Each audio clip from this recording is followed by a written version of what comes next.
What is critical thinking?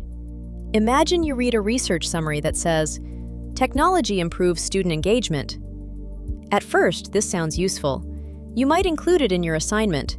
You might even use it to support an argument in your literature review. But then you look more closely. The study only involved 12 students. It took place over 2 weeks. The students reported feeling more engaged, but their actual learning was not measured. And the research was carried out in one specific setting with one specific group of learners. Suddenly, the statement, "Technology improves student engagement," feels much less straightforward. This is where critical thinking becomes important. Without critical thinking, we might accept a summary at face value and misunderstand what the research really tells us.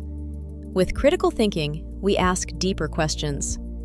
How was the research conducted? How strong is the evidence? What are the limitations? Can the findings be applied to other settings? Could there be another explanation? Critical thinking is one of the most important skills in higher education, but it is also one of the most misunderstood.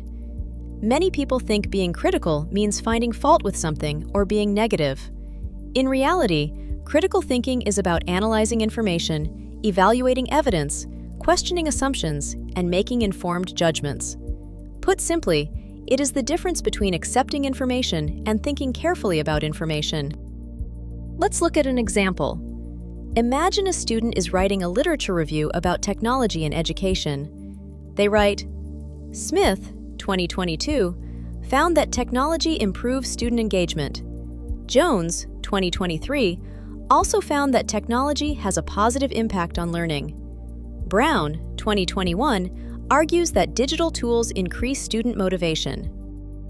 At first glance, this looks like good academic writing. The student has included sources and demonstrated that they have read relevant literature. However, what they have mainly done is describe what other authors have said. They have told us what the research says, but they have not yet evaluated it. Now, let's look at a more critical version. Whilst Smith, 2022, Jones, 2023, and Brown, 2021, all report positive outcomes associated with technology use, their findings should be interpreted cautiously. Each study focused on short-term interventions, making it difficult to determine whether improvements in engagement and motivation are sustained over time. Furthermore, differences in educational settings may limit the transferability of these findings. Notice the difference. The second example does not simply tell us what the researchers found. It evaluates the evidence. It considers limitations. It questions whether the findings can be applied to other contexts.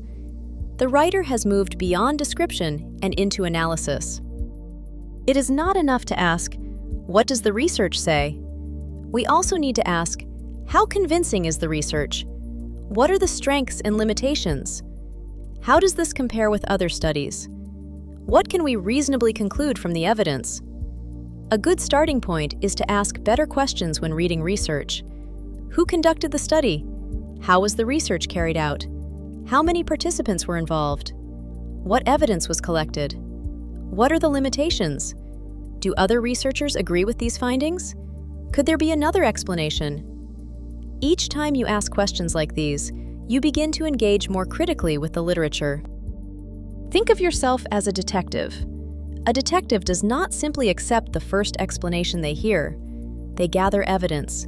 They compare different viewpoints. They identify gaps. They question assumptions.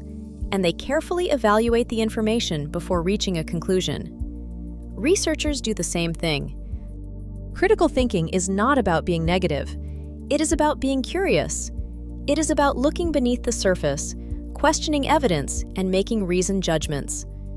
As you work on your literature review and research project, try not to simply report what different authors have said. Instead, focus on what the evidence means. Ask yourself, how strong is this evidence? What should I be cautious about?